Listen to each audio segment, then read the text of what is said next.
મહારાષ્ટ્રના પાલઘર વિસ્તારમાં વડાપ્રધાનના કાર્યક્રમને લઈ ગુજરાતથી ભારે વાહનો માટે રાત્રે 8 વાગ્યા સુધી પ્રવેશ પ્રતિબંધ મૂકવામાં આવ્યો, જેના કારણે વલસાડ હાઈવે ઉપર ચક્કાજામ સર્જાયો। તારીખ 30 ઓગસ્ટ શુક્રવારના 3 કલાકની મળતી માહિતી મુજબ વલસાડ જિલ્લાને અડીને આવેલા મહારાષ્ટ્રના પાલઘર ખાતે વડાપ્રધાનના પ્રવાસ કાર્યક્રમને લઈ 30મી ઓગસ્ટ એટલે કે આજરોજ રાત્રે 8 વાગ્યા સુધી ગુજરાતથી મહારાષ્ટ્રના નેશનલ હાઈવે નંબર 48 મારફતે પ્રવેશતા તમામ મોટા વાહનો માટે રાત્રે 8 વાગ્યા સુધી પ્રવેશ બંધ જાહેર કર્યો હતો, જેને લઈ વલસાડ હાઈવે ઉપર મોટા વાહનો અને નાના વાહન ચાલકો અટવાયા હતા।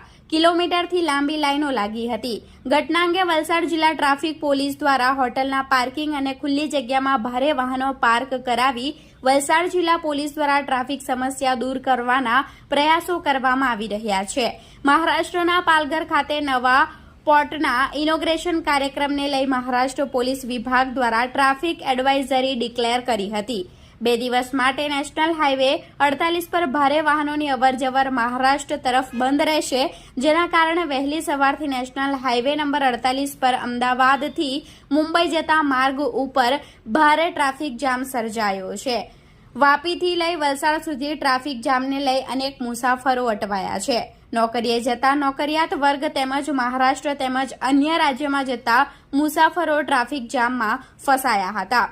વલસાડ જિલ્લા ટ્રાફિક પોલીસ અને જિલ્લા પોલીસ વિભાગ દ્વારા જિલ્લામાંથી પસાર થતા નેશનલ હાઈવે નંબર 48 ઉપર ટ્રાફિક સમસ્યા હલ કરાવવા પ્રયાસો કરવામાં આવી રહ્યા છે।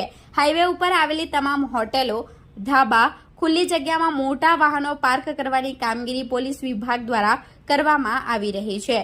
જો કે આના કારણે કેટલાક વાહન ચાલકો રોષે ભરાયા હતા।